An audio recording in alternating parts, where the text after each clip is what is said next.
रखुमाईच्या सावळ्या श्रीहरी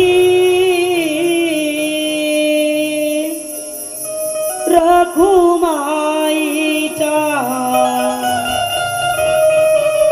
सावळ्या श्रीहरी उभा राहिला विठेवरी भेटायला येतो पंढरी पायी चालत वारी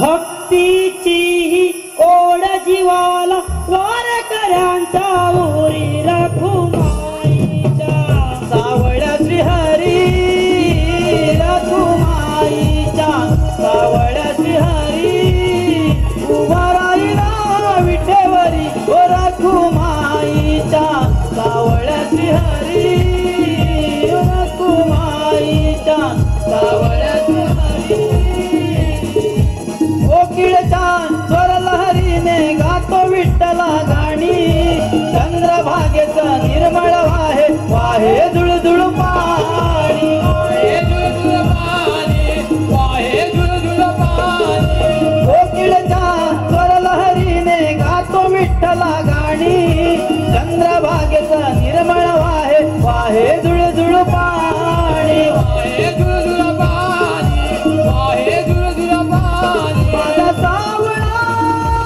वाळवंटी भेटी लागे जीवा तुझ्यासाठी जन्म मरणाच्या वाटेवरली आषाढीची वारी कळस दिसला धन्य झालो विसावलो या द्वारी रखुमाईच्या सावळ्या द्वारी रखुमाईच्या सावळ्या श्रीहरी उभा राहिला विठेवरी ओ रखुमाईच्या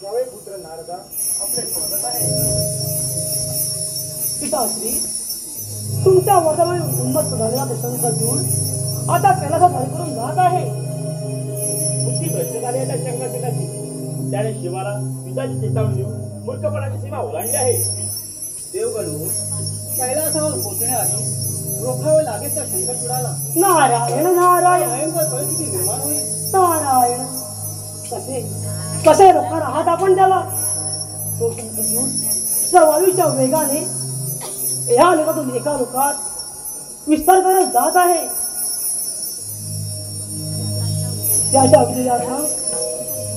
त्याच्या विचारानुसार आपण कसे रोखणार आहात शंकरचूडाने आपल्या भाग्यलेखाचे अपूर्ण पठण केले आहे त्याप्रमाणे त्याला वरदान दिले त्याप्रमाणे त्याचा मृत्यू भाग्यरेषेमध्ये दिलेला आहे नारायण नारायण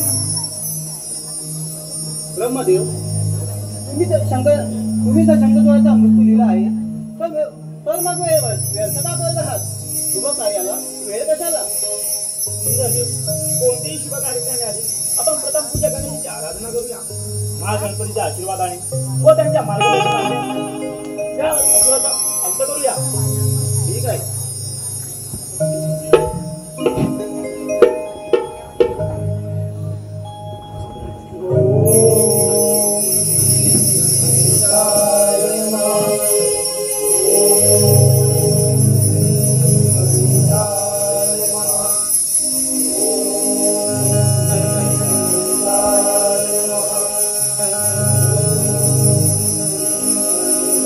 शंखचूड दैत्य माजला आहाकार केला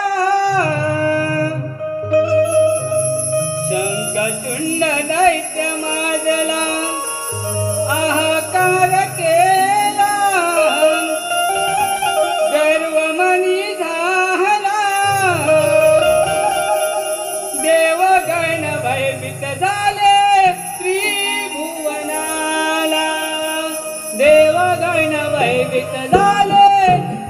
त्रिभुवनाला शंखचूड दैत्य मातला अहंकार झाला शंखचूड दैत्य मातला अहंकार केला गर्व मनी झाला देवगण भयभीत झाले त्रिभुवनाला देवगण भयभीत झाले त्रिभुवनाला शंखचूड दैत्य मातला हाहाकार केला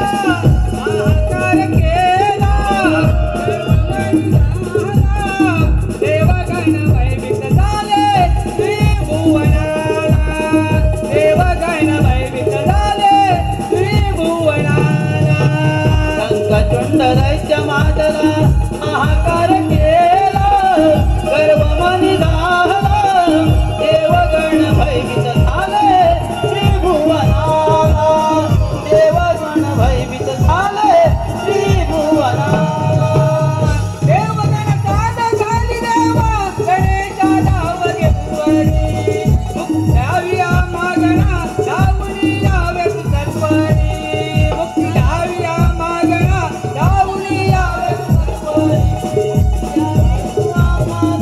धावून यावे सत्वरी देवगाना झाली देवा गणेशा देव गुरुवरी मुक्ती द्यावी मागणा धावून यावे सत्वरी मुक्ती द्यावी मला धावून यावे सत्वरी मुक्ती द्यावी मला धावून यावे सत्वरी गणेशाने दर्शन दिले देवगणाला हर्षमनी झाला देवगण भयभीत झाले त्रिभुवनाला देवगण भयभीत झाले त्रिभुवनाला शंखचूड दैत्य मातला हाहाकार केला गर्व मनी झाला देवगण भयभीत झाले त्रिभुवनाला देवगण भयभीत झाले त्रिभुवनाला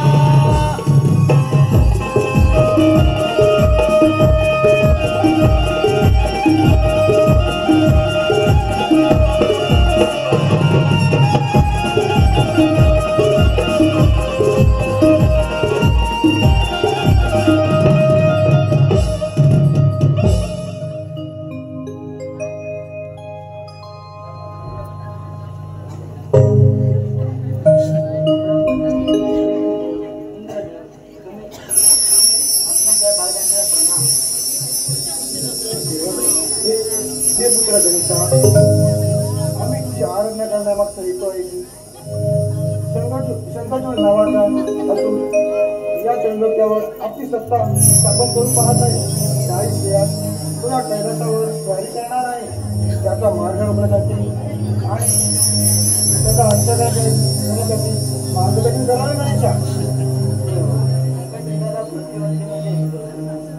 जोपर्यंत देवी तुळशीचा प्रतिवाद भंग होणार नाही तोपर्यंत शंखचूडाला मरण येणार नाही.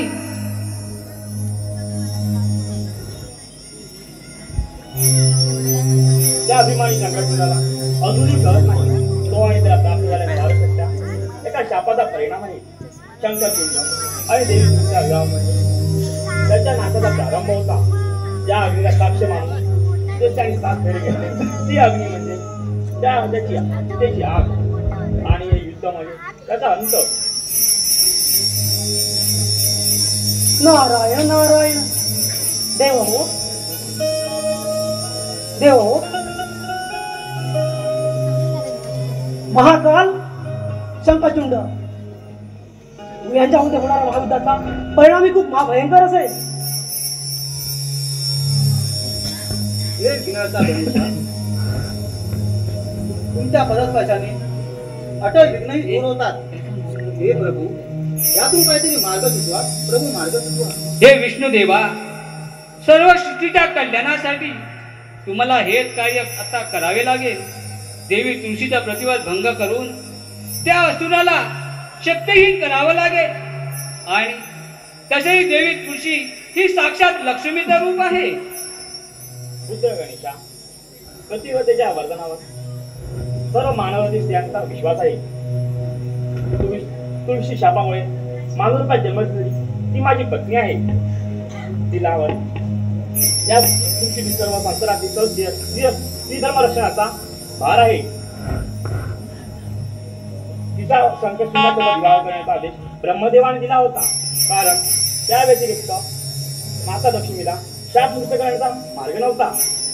हे सत्य कथन आहे पुत्र गणेशा. ब्रह्मदेव, तुम्ही या सृष्टीचे रचिते आहात आणि विष्णुदेव तुम्ही पालन करते. विष्णुदेव, मनुष्य कल्याणासाठी तुम्ही सर्व काही केलं आहे. मत्स्य, कूर्म, वराह, नरसिंह, वामन असे अनेक अवतार घेऊन तुम्ही प्रिय भक्तांचे रक्षण केले आहे. बाळ गणेशा, तू निश्चिंत राहा. शाप अभिशाप या काहीचा सन्मान करून मी हे सुद्धा बदलून टाकेन. या सृष्टीवर संकट येऊ देणार नाही. आता शंकरचूडाच्या गतीवर अंकुश आणण्याचा वेळ आली आहे. अर्थात